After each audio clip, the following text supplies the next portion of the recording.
Perkenalkan, kami dari tim 10 akan mempresentasikan hasil dari laporan kami, yaitu membuat aplikasi sistem pakar diagnosis penyakit manusia berbasis web dengan dosen pengampu Ibu Rina Lovita SPD MKOM. Sebelumnya, perkenalkan, saya sendiri, nama saya Suci Rahmadani dengan NIM 232543110006 dan rekan saya dengan saya Deden Septia Putri dengan NIM 2325431503 dan rekan saya Kevin Aprianda dengan NIM 232543133030. Baiklah, langsung saja kami akan mempresentasikan dari hasil laporan kami.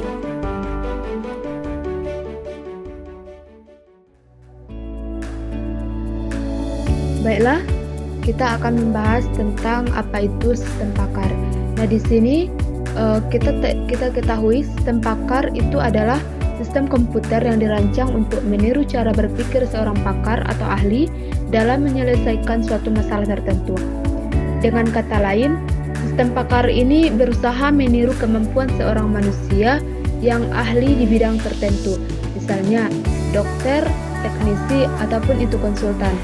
Di sini tujuannya adalah membantu orang yang bukan ahli agar bisa mengambil keputusan seperti seorang ahli.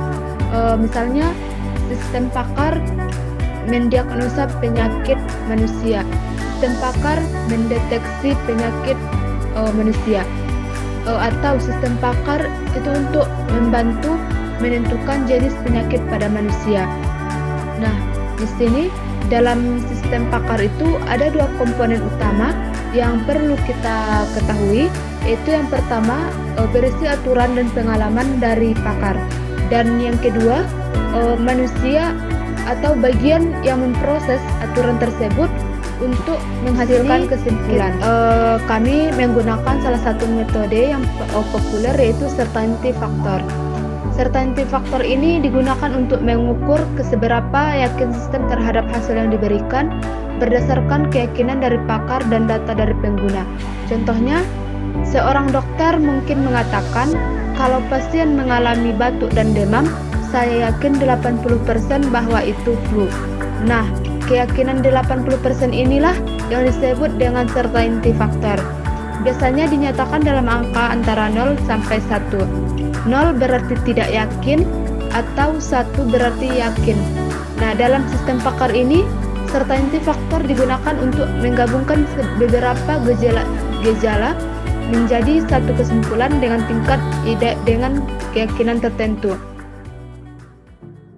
Penyakit, yaitu tujuannya memberikan estimasi awal tentang kemungkinan penyakit berdasarkan informasi yang dimasukkan pengguna.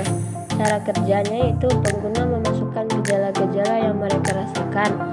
Sistem kemudian akan membandingkan gejala tersebut dengan data medis untuk menyajikan daftar kemungkinan penyakit atau diagnosa diferensial serta tingkat risikonya. Yang kedua ada gejala, yaitu tujuannya menyediakan referensi dan panduan tentang berbagai gejala. Cara kerja yaitu fitur ini berisi daftar gejala yang lengkap, mulai dari yang umum seperti demam atau sakit kepala hingga yang lebih spesifik. Daftar ini berfungsi sebagai dasar bagi pengguna untuk memilih gejala yang sedang dialami untuk diproses diagnosa penyakit. Mempelajari lebih lanjut tentang deskripsi, penyebab umum, dan kondisi terkait dengan suatu gejala. Yang ketiga yaitu ada riwayatnya. Riwayat penyakit. Tujuannya itu memungkinkan pengguna untuk melacak dan memantau perkembangan kondisi kesehatan mereka dari waktu ke waktu. Cara kerja yaitu setiap hasil diagnosa yang dilakukan pengguna akan disimpan secara otomatis dalam fitur ini.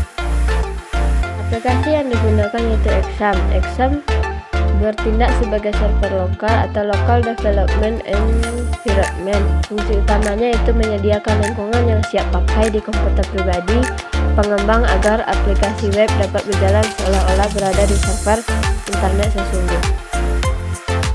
Komponen kunci yang terlibat yaitu Avast berfungsi sebagai server web. PHP merupakan mesin yang menjalankan skrip dan logika yang ditulis di Laravel. MySQL server database yang sudah terinstal dan siap digunakan oleh aplikasi Anda. Yang kedua yaitu aplikasi Laravel. Perannya sebagai framework pengembang aplikasi. Fungsi utamanya yaitu menyediakan struktur atau arsitektur efisi, model view controller, tool dan sintaks yang efisien untuk membangun logika bisnis dan tampilan aplikasi. Aplikasi yang ketiga yaitu MySQL, peran bertindak sebagai sistem manajemen database. Fungsi utamanya yaitu menyimpan, mengatur, dan mengambil semua data persisten aplikasi seperti data pengguna, produk, transaksi, dan lain-lain dalam bentuk tabel. Baiklah, selanjutnya saya akan menjelaskan mengenai proyek sistem pakar kesehatan manusia.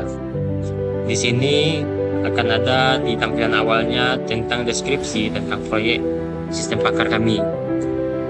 Ada di deskripsi proyek kami ada from diagnosa, riwayat diagnosa, panel adminnya yang mengelola data penyakit gejala dan relasi bobot, dan terakhir ada hasil diagnosa dan visualisasi presentasi kemungkinan penyakitnya.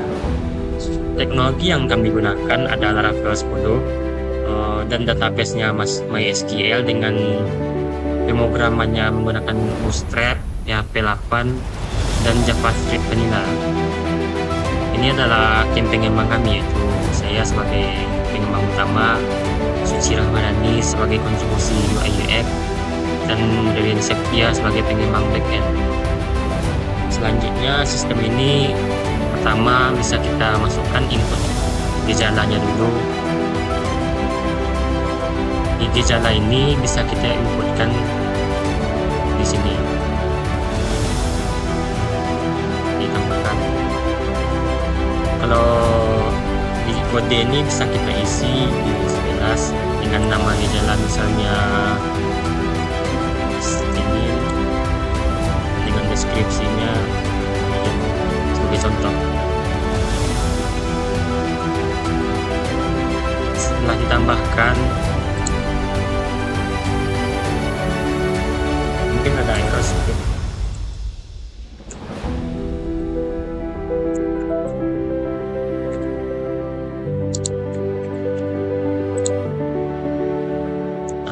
Gejala berhasil ditambahkan, maka gejalanya akan muncul di tabel yang di sini. Selanjutnya ditambah penyakit nih, bisa kita inputkan atau kita tambahkan. Misalnya kita tambahkan kode penyakitnya dengan penyakit demam. Di sini bisa kita pilih gejala-gejala apa yang saat kita demam, misalnya kelelahan, berat badan yang belum tanpa sebab, keringat malam, atau batuk kering. Di sini bisa kita masukkan juga bobotnya, misalnya gejala ini bobotnya misal 5,9,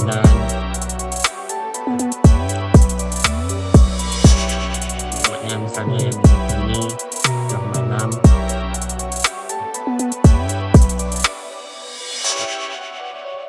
Ini sebagai contoh. Selanjutnya bisa kita simpan.